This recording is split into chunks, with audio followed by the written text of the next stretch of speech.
Le lotissement clandestin des terrains, la double vente et la méconnaissance de l'utilisation du nouvel outil de positionnement par satellite des terrains sont entre autres des sujets qui ont fait l'objet de discussions au cours des travaux sur le foncier tenus à Pélimé. L'une des recommandations demande au Conseil de... Le Togo veut résoudre définitivement le problème de la gestion du foncier. Une série donc de rencontres sont organisées à ce propos dans l'optique de mettre en œuvre des stratégies pour harmoniser les mécanismes opérationnels du secteur foncier dans le pays. Une enquête sur les industries des transports a démarré au Togo après les difficultés constatées lors de la traversée le long du corridor Abidjan-Lagos. Les résultats obtenus permettront d'identifier les moyens à mettre en œuvre pour mettre un terme aux tracasseries le long du corridor. Et puis, bilan de la première année au pouvoir du président nigérien Muhammadu Buhari. Il s'est concentré sur ses deux grandes promesses de campagne, la lutte contre la secte islamiste Boko Haram et la corruption endémique, mais il s'est heurté à de nouveaux défis sécuritaires et économiques. Voilà pour les titres du 20h de ce samedi. Bonsoir, ravi de vous retrouver pour ce nouveau journal. Le Togo, à l'instar de beaucoup de pays, fait actuellement face à la gestion du foncier. Pour mettre un terme à ce problème, en zone périurbaine, les géomètres et topographes se sont réunis à Pélimé pour échanger sur les stratégies à mettre en œuvre pour harmoniser les mécanismes opérationnels du secteur foncier au Togo. Eric Danipo, Antoinette Omao. Le lotissement clandestin des terrains, la double vente et la méconnaissance de l'utilisation du nouvel outil de positionnement par satellite des terrains sont entre autres des sujets qui ont fait l'objet de discussions au cours des travaux sur le foncier tenus à Pélimé. L'une des recommandations demande au Conseil de l'ordre des géomètres et les opérateurs topographes agréés du Togo de trouver des stratégies et moyens pour venir à bout de toutes ces difficultés en vue d'harmoniser les mécanismes opérationnels du secteur foncier au Togo. Et la rencontre d'aujourd'hui répond à cette préoccupation. C'est de réunir les géomètres agréés, de parler des perspectives à court et moyen terme et poursuivre la sensibilisation sur l'éthique et la déontologie de la profession de géomètre. Le foncier au Togo, vous savez à peu près ce que ça regorge comme problème et nous voulons élever cette profession-là. Et nous ne pouvons pas élever cette profession-là sans commencer à travailler sur les premiers acteurs de cette profession. Les résultats de ces échanges permettront aux géomètres de baliser la voie aux autorités pour un règlement définitif des problèmes liés au foncier. La traversée le long du corridor Abidjan-Lagos est très pénible, surtout pour les camions chargés de marchandises. Les barrages routiers, le non-respect des charges à l'essieu, le temps de séjour long avec des coûts additionnels sont entre autres raisons qui ont poussé le gouvernement togolais à mener une enquête sur l'industrie des transports pour juguler ce phénomène. Augustin Kossi, Antoinette Omao. La fluidité des transports routiers et ferroviaires préoccupe les pays de la CEDEAO. Le Togo, pour sa part, a entrepris des réformes pour rendre le secteur viable et compétitif. Mais le coût des transports des biens et des personnes reste un défi. Conscient de la situation, des actions sont menées en vue de la professionnalisation du secteur. Il est alors aussi nécessaire de mettre en œuvre des dispositions pour lever les goulots d'étranglement le long du corridor Abidjan-Lagos. Une enquête sur les industries des transports au Togo sera conduite par Local, organisation du corridor Abidjan-Lagos en concert avec les autorités togolaises et la Banque mondiale. Quand vous décomposez les coûts de transport, vous vous rendez compte que le coût du transport routier représente une part très importante dans le prix de revient des marchandises. C'est une activité qui va couvrir l'ensemble des acteurs de la chaîne des transports, aussi bien les transporteurs, les transitaires, les manutentionnaires, les camionneurs, que comme dit, tous ceux qui interviennent dans la chaîne pour comprendre le fonctionnement, quelle est la sociologie, quels sont les problèmes auxquels sont confrontés les acteurs dans le secteur, quelles réformes y entreprendre, quelles solutions y apporter. Il s'agira de décrire l'organisation du secteur des transports des marchandises, de comprendre le fonctionnement afin d'identifier les moyens à mettre en œuvre selon le directeur des transports au Togo. L'enquête sera menée avec l'appui technique de l'École nationale des statistiques appliquées de la Côte d'Ivoire. Elle est prévue pour 10 semaines au poste frontalier de Kodioviakopé, Sanvikondi et Sinkassé. L'Alliance des démocrates pour un développement intégral ADI a fait sa rentrée politique ce matin, une reprise des activités après la présidentielle de 2015 autour du thème « Replacer le peuple au cœur de l'action politique ». Marceline Tchakbala, Silver Abdou. C'est la première sortie médiatique de l'Alliance des démocrates pour un développement intégral ADI, un an après la présidentielle de 2015. Cette rentrée servira de cadre de discussion et de réflexion sur une nouvelle feuille de route et déjà un chapelet de programme est à l'affiche pour les prochaines échéances. Il y a des axes stratégiques que nous avons développés pour les prochaines années. D'abord, il y a améliorer l'implantation du parti sur la scène politique, sur la scène nationale, parce qu'actuellement, avec les élections, nous avons constaté qu'il y a certaines zones où nous n'avons pas couvert. Ensuite, il y a la communication. Beaucoup de gens pensent que ADI et nous le constatons effectivement qu'ADI ne communique pas beaucoup. Nous avons beaucoup d'idées, nous travaillons beaucoup, mais malheureusement la population ne le sait pas. Il y a la décentralisation. Nous voulons que la population participe à l'action politique et nous voulons promouvoir la démocratie à la base. Nous devons mener des actions pour la décentralisation. Nous avons décliné plusieurs actions à mener à ce effet, à ce sujet. Il y aura des flyers que nous allons élaborer, distribuer. Il y aura des campagnes de sensibilisation. La rentrée politique de l'Alliance des démocrates pour un développement intégral a été placée sous la thématique « Replacer le peuple au cœur de l'action politique ». Des responsables d'autres formations politiques étaient présents pour soutenir et accompagner ADI dans son engagement au service du développement socio-économique du pays. Et justement, le président de l'ADI, Aimé Gogue, sera l'invité demain de l'émission Plateau de la semaine. Demain, 29 mai, un grand hommage sera rendu à toutes les mamans à l'occasion de la fête des mères. En prélude au Togo, la ministre de l'Action sociale a fait le tour de certains centres d'accueil où elle a offert des présents à ces femmes dévouées qui consacrent leur vie pour s'occuper des enfants orphelins et abandonnés. Antoinette Omao.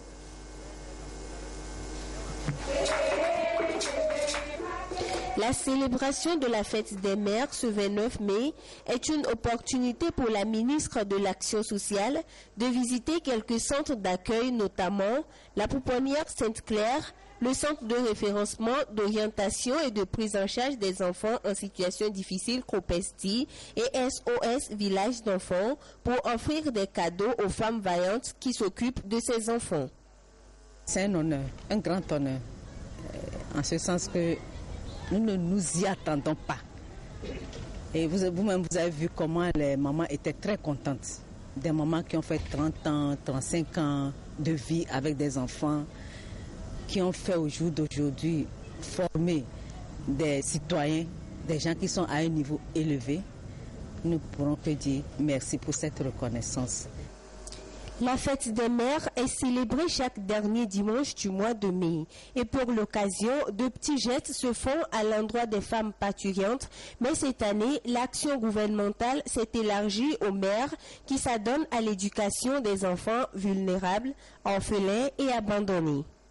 Ce sont des femmes qui consacrent leur vie, leur énergie, leur temps pour éduquer et prendre soin de ces enfants-là. Ce sont des mamans qui acceptent avec abnégation à donner leur amour à ces enfants-là, à leur donner toute leur tendresse, à les encadrer, à les éduquer pour qu'ils deviennent des citoyens responsables et épanouis de demain. Nous sommes venus surtout leur dire que le travail important qu'elles font pour ces enfants-là est reconnu par les plus hautes autorités de notre pays. Malgré les difficultés, ces femmes se battent au quotidien pour donner un avenir meilleur à ses enfants en leur donnant l'amour et une bonne éducation. La fête des mères est donc une occasion d'avoir une pensée positive à leur égard, les féliciter et les encourager à rester fidèles à leurs réflexes de mère. Et à l'occasion de la fête des mères qui aura lieu demain, le ministère de l'Action sociale, de la promotion de la femme et de l'alphabétisation témoigne la gratitude du gouvernement à toutes les mères et invite la population à faire un geste de reconnaissance à leur endroit. Bonne fête à toutes les mères.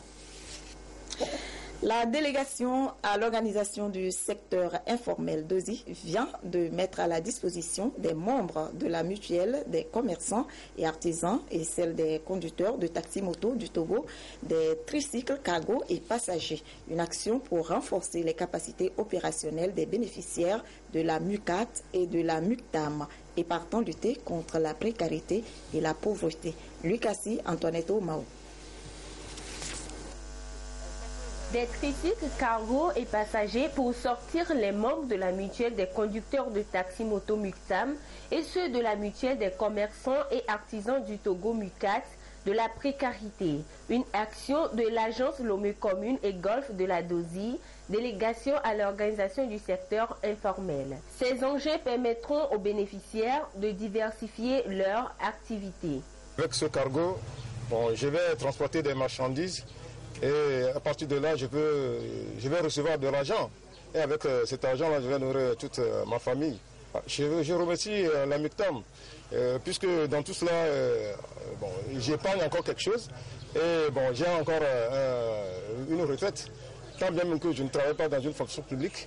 Ça va m'aider à soutenir ma famille et mes besoins quotidiens. C'est un travail, parce qu'il n'y a pas de sous-métier. Je peux faire ça pour en trouver un autre travail, réaliser ma vie à partir de ceci. La délégation à l'organisation du secteur informel d'OSI s'est fixée pour objectif d'amener tous les acteurs de l'informel à la formalisation. L'approche mutualiste est l'une des stratégies adoptées par l'organisation pour atteindre ce but. Cette remise fait partie des actions menées par la DOSI pour amener à dynamiser et à renforcer ces mutuelles. En mettant à leur disposition cet engin ce soir, nous voudrons quand même leur permettre d'assurer la mobilité de leurs marchandises et de leurs biens. Pour bénéficier des actions de la DOSI à travers les mutuelles, les conditions sont toutes simples. Pour bénéficier de ces engins, il faut être membre d'une de nos mutuelles, il faut exprimer le besoin. Et nous, la MUCTAM, pour la mutuelle en question, vous remet le matériel et l'outil en question. Et maintenant, vous n'avez qu'à payer de façon périodique jusqu'à solder le compte. Et dès que vous finissez les remboursements, l'outil, l'engin vous revient. Cette remise de 10 tricycles cargo et passagers fait suite à une première remise en avril dernier. En prélude à cette cérémonie, tous les membres des mutuelles ici présents ont été sensibilisés sur l'importance de rembourser les frais de contrat. Direction préfecture des Lacs où la fondation Nana Année 15 du trône royal Adigo et alliés a financé la réalisation d'un certain nombre d'ouvrages dans l'enceinte de l'école primaire publique de Messakonji à Aného. Coût total des travaux, 37 266 000 francs CFA. C'est dans l'optique d'améliorer les conditions d'études des apprenants. Robert Potogwe, Félix Simdecha.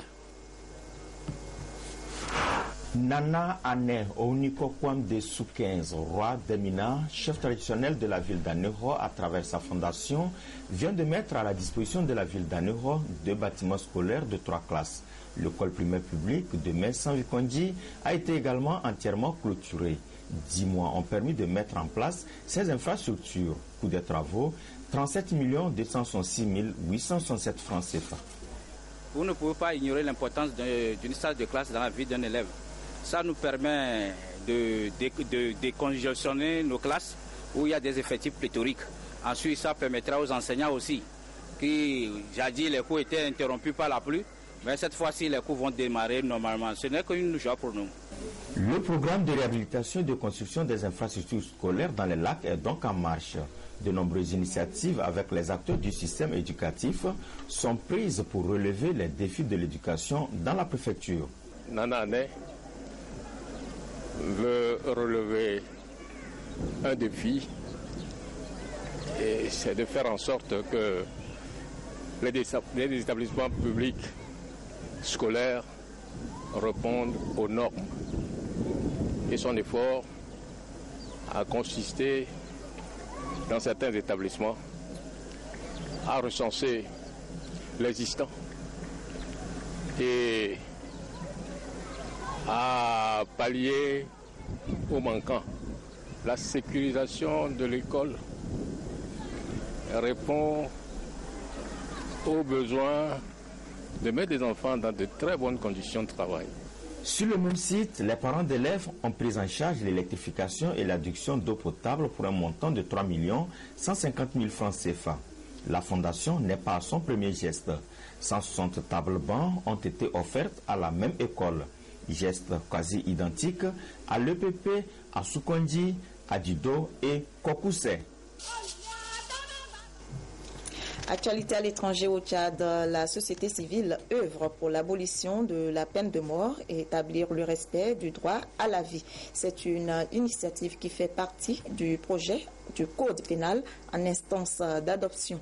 Les dernières exécutions des condamnés ont eu lieu en novembre 2003 dans le pays. Des faiseurs d'opinion pour l'abolition de la peine de mort au Tchad, c'est la mission que s'est assignée la FIACAT, la Fédération internationale de l'action des chrétiens pour l'abolition de la torture, et ses partenaires de la société civile tchadienne. Objectif, aider le Tchad à se soumettre à la résolution 136 de la Commission africaine des droits de l'homme et des peuples qui invite les États membres de l'Union africaine à appliquer un moratoire sur la peine de mort. Important, c'est avant tout les argumentaires qu'il faut développer pour convaincre les décideurs politiques, mais aussi la population en tant que citoyen et en tant que participant à la prise de décision. Donc aujourd'hui, nous avons élaboré les raisons pour dire en quelque sorte pourquoi l'abolition de la peine de mort est important ou est nécessaire. Les enjeux de la peine de mort au Tchad, les traditions tchadiennes et la peine de mort sont autant de thèmes que comptent porter ces derniers auprès des autorités tchadiennes pour plaider en faveur de cette valeur universelle nécessaire pour la garantie du droit à la vie. Le gouvernement tchadien a déjà adopté le projet de code pénal qui supprime déjà la peine de mort.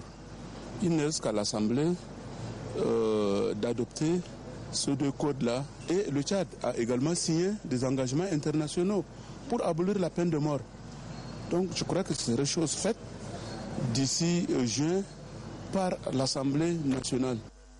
Le représentant du ministère de la Justice a rassuré les participants aux assises et indiqué que les autorités du pays sont favorables à l'abolition de la peine de mort. Dépendamment de la loi spéciale numéro 034 du 5 août 2015 portant répression des actes de terrorisme au Tchad, le gouvernement tchadien a prévu l'abolition de la peine de mort dans les dispositions du projet de code pénal en instance d'adoption. Les architectes du monde entier réunis à la Biennale de Venise qui s'est ouverte ce samedi ont abandonné des projets spectaculaires pour se consacrer à des solutions simples et écologiques contre l'inégalité et la pauvreté qui règnent dans le monde. Cette 15e édition prendra fin le 27 novembre prochain. Croix-Siglé. La 15e édition de la Biennale de l'architecture ouvre ses portes. Là, plusieurs architectes venus de 37 pays sont au rendez-vous sur la lagune vénitienne. Une initiative dirigée par le Chilien Alejandro Areva, prix Nobel des architectes, qui selon lui est une aubaine pour la mise en valeur d'une série d'exemples positifs qui sont impliqués dans la lutte pour l'amélioration des conditions de vie des personnes, surtout les plus démunies et les exclues. Il a été démontré à ce rendez-vous de donner et de recevoir le succès de l'architecture dans les prises de décision et dans les processus d'élargissement de territoire en cas de bataille. La plupart des projets ici présentés sur la lagune ont été réalisés avec du matériel simple basé sur des dessins et des plans qui illustrent à merveille le travail au quotidien, notamment en termes de synthèse. La 15e édition de la Biennale de Venise prendra fin ce 27 novembre. Un reportage présenté par Félix Simdacha. En page nationale, la coopérative d'épargne et de crédit des artisans CECA a tenu ce matin à Lomé sa 26e Assemblée générale ordinaire.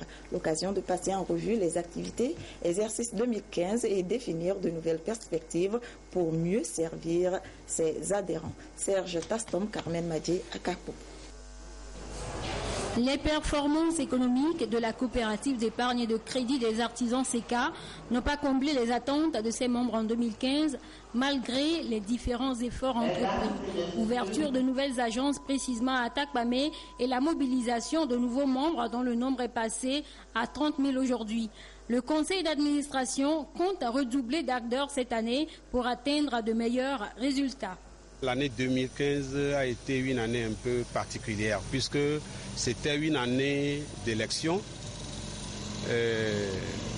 où les sociétés n'ont pas beaucoup demandé de crédit, si bien que le résultat de la CECA n'a pas été à notre entente. Les crédits ne sont pas sortis, donc sûrement il n'y aura pas de résultat. Mais néanmoins, la CECA se porte bien.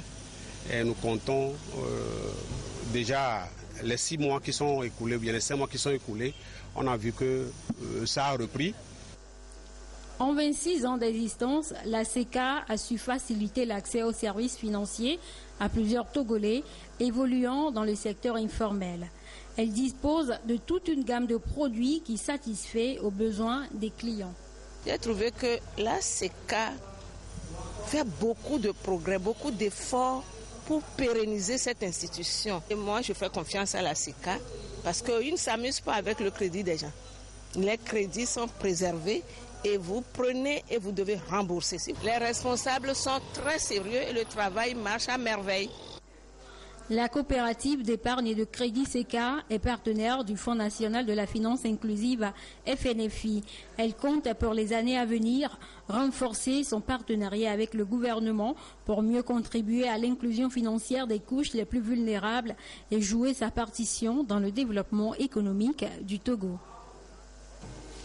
Les activités de la semaine culturelle sur le campus universitaire de Lomé se poursuivent avec un jeu concours dénommé Génie et Campus. À l'étape de la finale, les candidats issus de la faculté des sciences et faculté des sciences de l'homme et de la société se sont affrontés. Et la finale a été remportée par la faculté des sciences de l'homme et de la société. Véronique Tanyebou, Gérard Lagoudou pour plus de précisions. La 11e édition de la compétition Génie Campus a tenu toutes ses promesses. La finale a mis aux prises la faculté des sciences FDS et la faculté des sciences de l'homme et de la société FSHS. La compétition consiste à développer l'esprit de culture générale en milieu estudiantin. À l'issue de la confrontation, c'est la faculté des sciences de l'homme et de la société qui l'a emporté sur la formation de la faculté des sciences FDS. Les promoteurs expriment leur satisfaction. Le jeu Génie Campus est un jeu qui existait depuis sous le nom de Génie en herbe. Comme c'est sur le campus, c'est pour ça que nous l'avons donné le nom Génie Campus. Qu'une équipe gagne ou pas, c'est la culture générale qui a triomphé aujourd'hui. Et nous sommes à pied d'œuvre vraiment pour pouvoir promouvoir ce jeu qui pour nous est une religion. Après les activités pédagogiques sur le campus, pour nous, c'est ce jeu-là qui devait venir en pole position. Je dirais que je suis plus que satisfait. Cette compétition a démarré au même moment que les activités des journées culturelles sur le campus universitaire de Lomé et a mobilisé 12 équipes. Les activités inscrites au programme de la semaine culturelle prennent fin ce dimanche. Et l'ONG échange pour l'organisation et la participation des petits entrepreneurs du Togo célèbre ses 25 ans d'existence. Cette célébration a donné lieu à une conférence de presse pour faire le bilan des activités. CAF Diobo, Luc Assi. 25 ans au service du développement participatif dans la solidarité, l'ONG Échange pour l'organisation et la promotion des petits entrepreneurs et Shop Togo a permis aux familles de développer des activités génératrices de revenus et d'améliorer leurs conditions de vie. Ceci à travers l'octroi des crédits aux femmes et aux personnes défavorisées. Nous avons aidé toutes ces personnes-là à sortir de la marginalité. Et en particulier, la plupart de ces bénéficiaires sont des femmes. Et comme vous le savez, lorsque vous aidez une femme à sortir de la marginalité, la femme sort de la marginalité non seulement elle-même, mais aussi avec son mari et ses enfants. Et donc si vous associez toutes les personnes que ESHOP a aidé à sortir de la marginalité, vous voyez que ça fait un chiffre très important. Pendant ces 25 années d'existence, ESHOP Togo a permis à plus de 150 000 personnes de réaliser une activité économique. L'institution a signé des accords avec plusieurs partenaires, tels que le Fonds national de la finance inclusive, FNFI. Malgré ces résultats, des défis restent à relever. C'est de pouvoir mettre en place des nouveaux produits, être suffisamment proche de la population, et avoir des ressources humaines suffisantes et des ressources financières nécessaires pour pouvoir couvrir l'étendue du territoire du Togo, de façon à pouvoir aider tous les Togolais à sortir de la marginalité, de la pauvreté. Femmes dynamiques, familles épanouies. Nous souhaitons que les femmes togolaises soient des femmes dynamiques, qui rentrent dans le développement avec une nouvelle dynamique et qui permettent à leurs familles d'être épanouies, d'aller de l'avant, que leurs enfants soient bien éduqués. ESHOP Togo vient en aide aux personnes exclues du système financier classique en leur accordant des crédits à partir de 20 000 francs CFA, sa garantie matérielle. En prélude à cette rencontre, les membres de cette institution financière ont organisé une caravane à travers les principales artères de la ville de Lomé. Musique pour terminer, du jazz avec le groupe berlinois en concert live à l'Institut Goethe à Lomé. L'ambiance était en tout cas bon enfant selon le public qui a fait le déplacement. Yvonne Evedi, Viviane Nsouvi et Dem Soussouko.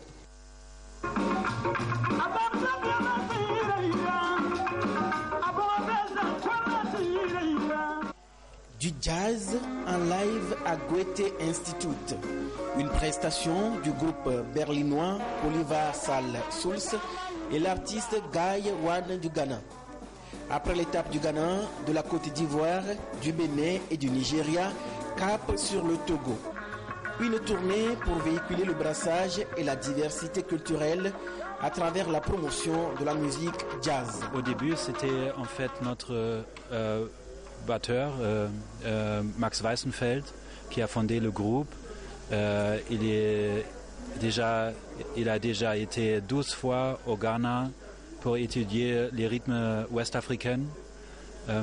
Et il a créé des projets là avec des artistes comme Guy Wan. Le Goethe Institute s'est donné pour mission de soutenir non seulement la scène culturelle locale, mais également de promouvoir les échanges culturels internationaux. Et nous avons eu des Togolais qui ont participé à l'atelier et qui ont également, ensemble avec Universal Souls et Guy Wan, donné un morceau qu'ils ont appris. Rythmé et harmonisé, la mélodie reflète le talent et le professionnalisme des musiciens. Artistes et publics présents à cette soirée sont sortis satisfaits. Là, c'était concret. On a eu des musiciens qui ont joué en Inde, qui peuvent expliquer parce qu'ils ont touché à certaines choses. Concrètement, les totems prennent des gammes, des rudiments de la musique dont tout le monde n'a pas accès. C'est la première fois que nous avons vu cela au Togo, ce groupe qui est en train de sillonner la côte africaine. Nous sommes émerveillés. Le groupe Universal Souls, en compagnie de Guy Wan, pour marquer son passage au Togo et dans la musique togolaise, a échangé et partagé son expérience avec les artistes locaux. Cette tournée ouest-africaine de 3 semaines connaîtra son apothéose à Abuja, au Nigeria.